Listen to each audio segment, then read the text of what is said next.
आज पाटील परिवारातर्फे साहेब पाटील परिवारातर्फे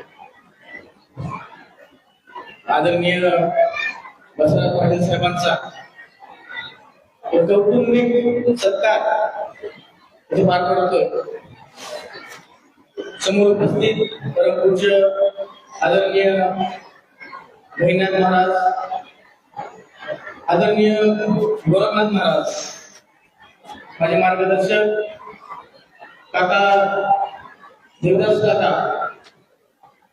समोर उपस्थित जिल्हा परिषदेच्या अध्यक्षा आदरणीय उषाताई पाटील, आमचे मार्गदर्शक रवींद्रजी काका कस्तुरे, आमचे गिरीशजी पाटील।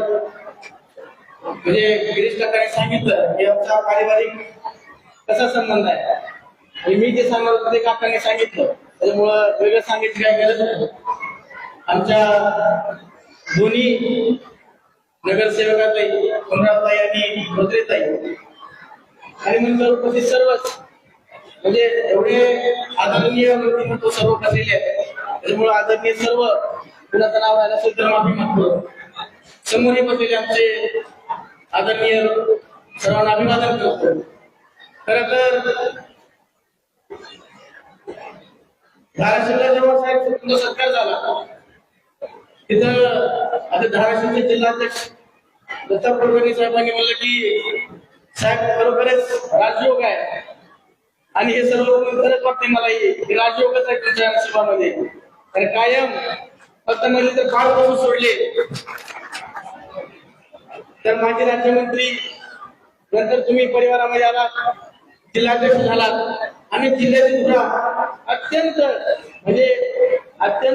चांगल्या पद्धतीने आपण सांभाळले। तुमच्या नेतृत्वामध्ये आज जिल्हा परिषद आहे, तुमच्या नेतृत्वामध्ये आज तुमच्या सर्वांच्या नेतृत्वामध्ये महानगरपालिका आहे, काही नगरसेवक सत्ता जरी आली नसेल तरी आपण चांगला लढा दिला।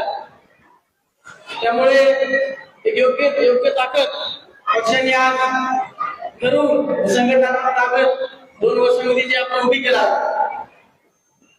देवेंद्र फडणवीस साहेबांनी आणि रवींद्र चव्हाण साहेबांनी आपल्याला त्याची पूर्तता झाली असं आम्ही मानतो। आणि खरोखरच तुमच्यासारखा योग्य उमेदवार लातूर जिल्ह्याला धाराशिव असेल आणि बीड असेल मिळाला नसता असंही मनात वाटतं। साहेब येणाऱ्या काळामध्ये ज्या रेकॉर्ड ब्रेक मतांनी आपण घेऊन आलात त्याचा वापर येणाऱ्या काळामध्ये आपण मराठवाड्याच्या आणि लातूर जिल्ह्याच्या विकासासाठी आपण नक्की करू।